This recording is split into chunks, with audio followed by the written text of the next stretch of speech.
I'm picking my nose. That's right. But it's for the video, so I feel okay about it. You know what? We should, somebody should make a YouTube video that's just, called People Pick Their Nose. And get video from around the world of people doing that. People picking their nose. And just put it up on YouTube. People do it. Let's all be honest with each other. Let's not hide the secret any longer, folks. Some things have to be done.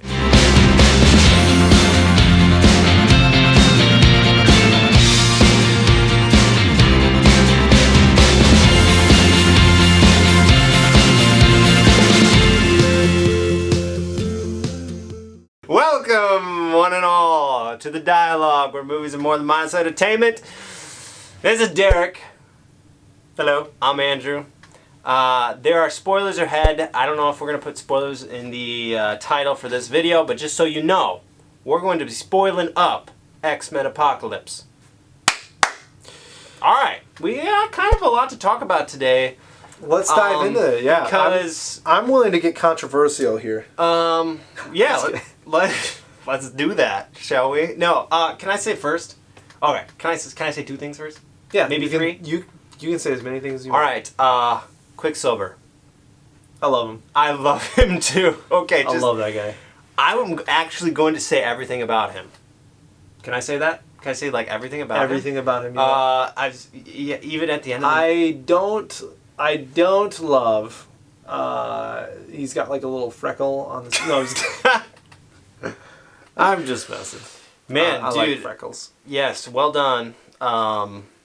Everybody was involved with that. Even Days of Future Past, that scene with Quicksilver, that is my favorite scene in that movie. Right. And they brought it back, and they did it beautifully. I thought, yeah, it was great. And at the end of the movie, when he had his Atari shirt on, I was like, I'm wearing that's kind of like the shirt I'm wearing.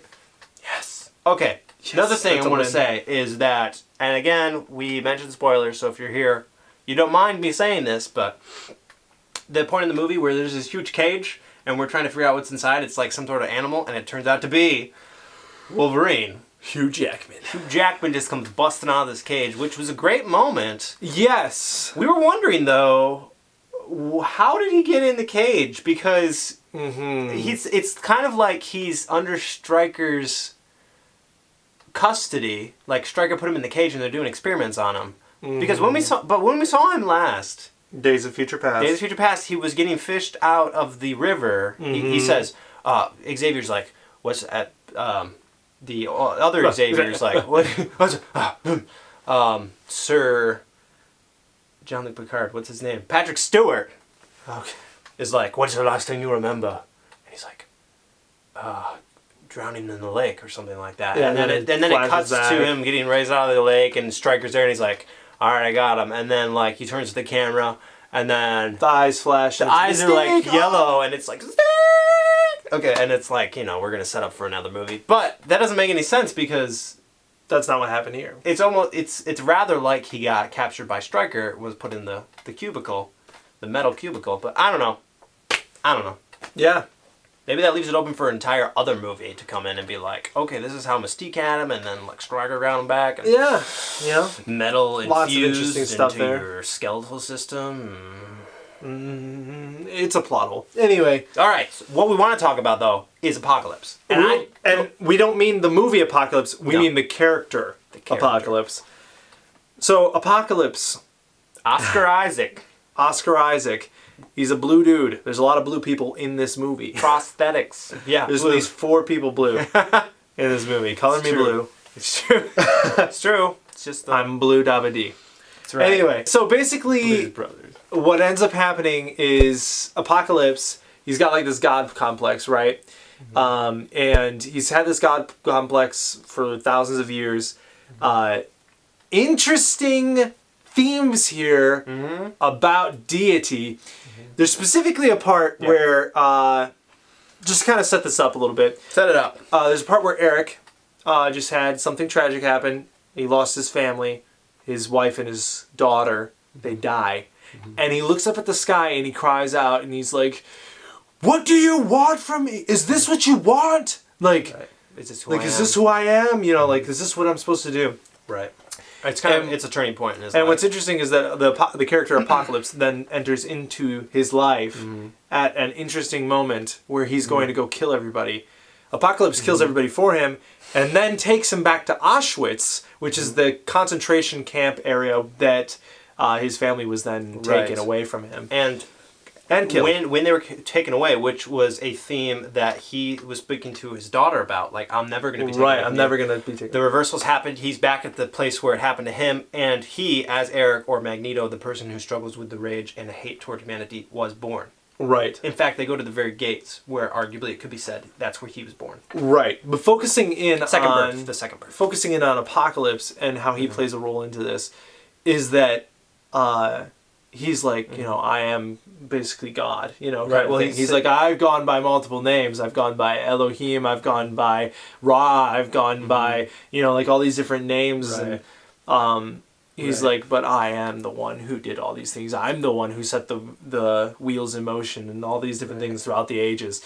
And then Magneto's like, well, where were you when my family died? Right. And he's like, I was asleep. Right. For me, that was kind of a big moment for me. I mentioned to you just because in struggling with the movie and what it's giving you through all the deity and that sort of discussion, the Godhead discussion. It like mentions the Bible in another text where it's talking, and this is in the trailer. I think it's like there's always 4 horsemen, you know, with this God like figure who brings apocalypse on the nation, and kind of like the Bible, you know, he probably got it from the Bible, or maybe the Bible got it from him, you know, that type of thing. So just even stronger tie-in, and for me, one of the chinks in the armor, so to speak, is the fact that this Armageddon character, Apocalypse character, Apocalypse, that's his twin brother. Armageddon. X-Men Armageddon, that's going to be, in 2 years. But this character, look for that on he does have weaknesses, and he does sleep, unlike the biblical God who never sleeps. Right. Never slumbers, never sleeps. Anyways, I like what you're going with this. Yeah, so he kind of joins up forces with he joins up forces, but it poses the interesting question because just kind of going into this universe where it's like this is the case, it's fictional. You know, it's kind of letting it do its thing. People's got superpowers. Interpret things. Right. So basically, like what's interesting about this is that he comes back and he, in a sense, like is kind of becoming that savior character for Eric, pulling him out of all of this, making him conquer his fear, and being like, I will make you more powerful. He's also going to right the wrong, and make the world a better place, as he keeps saying. Right. And so there's a couple of things that I want to talk about. One is I want to talk about how why is he a bad guy? Like what about that? Like, isn't that like good stuff that he wants to make the world a better place? And then we all want to make the world a better place. 2, I want to talk about the fact that he does have a God complex, and how that's kind of like, isn't that like the same that like as this cliche villainism, as one critic put it? Yeah, there's a Rotten Tomatoes critic, one of the people who on there, comedic. And he was talking about how like this cliche villain. I've heard a few different things about that. It's just like, right, cliche villain. Which, so starting with the cliche villain thing, is Apocalypse a cliche villain? Is he a cliche villain? And I'm just gonna say I think he might have like themes definitely that you see in other villain characters. Right. Well, the whole destroy the world thing. He takes it to the next level, which could be a good thing, could be a bad thing. And what I mean by that is he takes it to the next level in that he has a God complex and he has the power to pull it off. Something that we mentioned before on the show, the Doctor Doom principle. Right, Fan Four Stick, Doctor Doom. Fan Four Stick. So the principle, if you don't know what this is, Doctor Doom principle is you make a character so OP, so powerful, so overpowered. That's what OP stands for. Yeah. That it's almost unrealistic to try to defeat him, especially in the Doctor Doom principle, and this is where it differs, okay? Is Doctor Doom in Fan Four Stick, they did not give him motivation at all for destroying the world. Right. Like, at all. Well, and plus, the bad guy has to look stupid in order for the good guys to win. Right.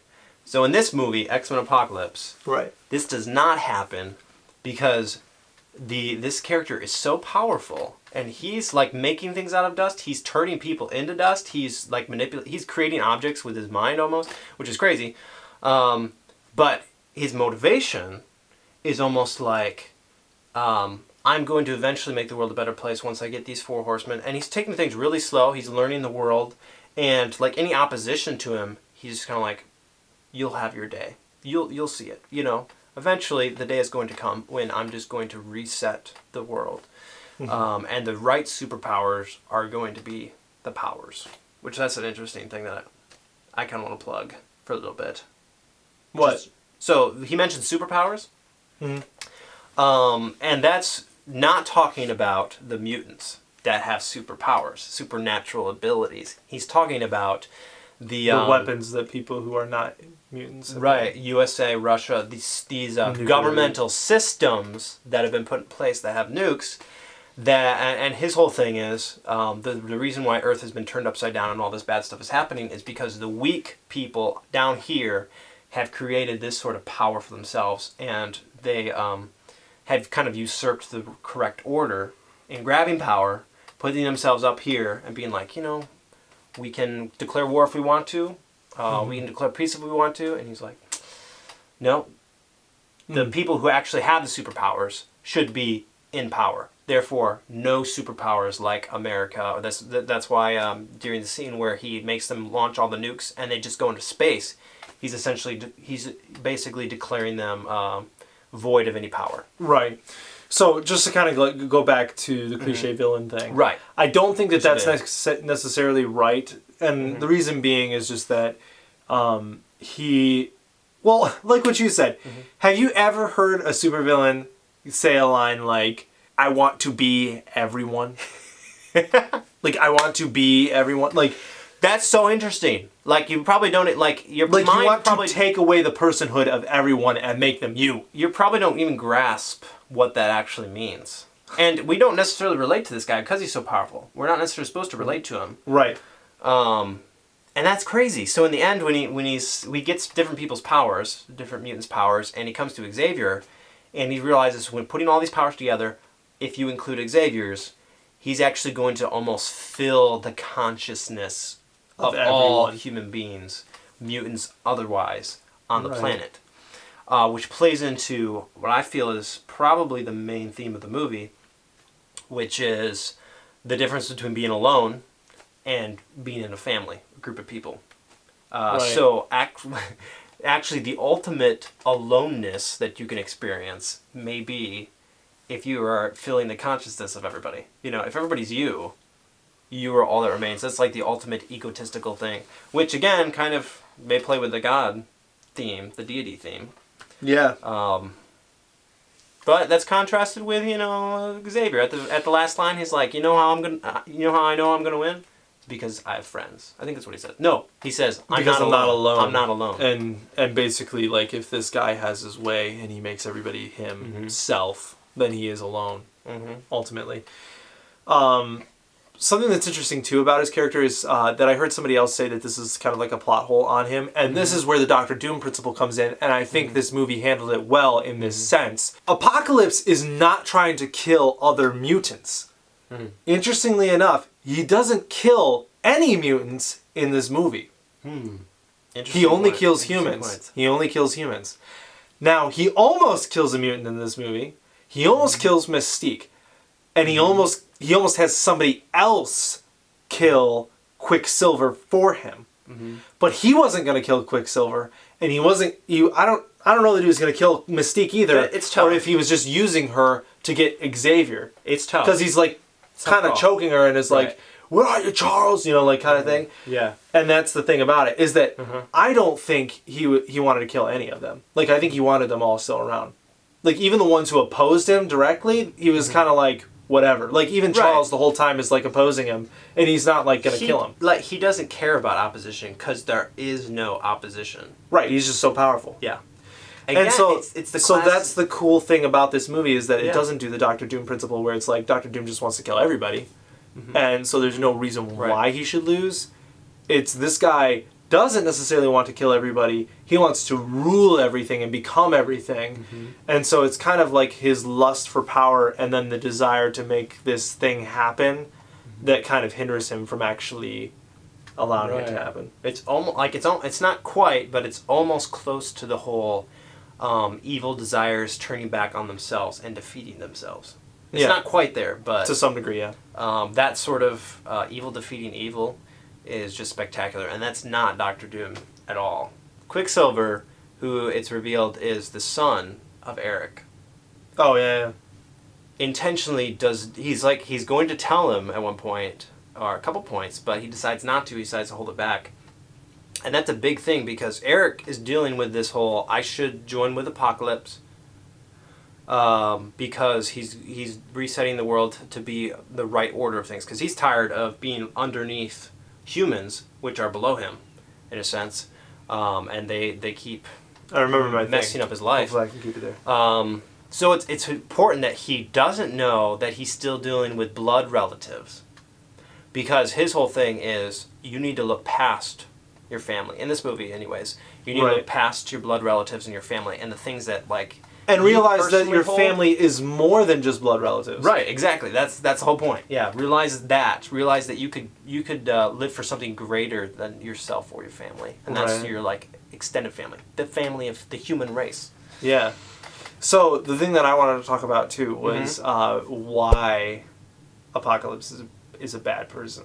Oh, right. This is gonna be hard for me to answer because it's. So this it gets kind of this gets hairy because as I was watching the movie I was like, why is this guy bad, considered bad?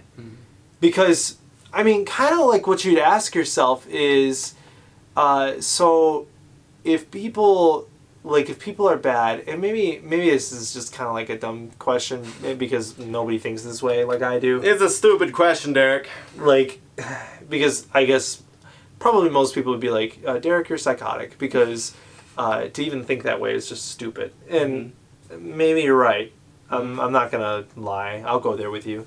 But the thing that got me was that if this guy is like a god character, and he has all powerful, and that kind of thing. Right. And he wants to make the world a better place.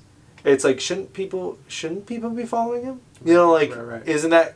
why not reset the world, you know? Yeah, why not?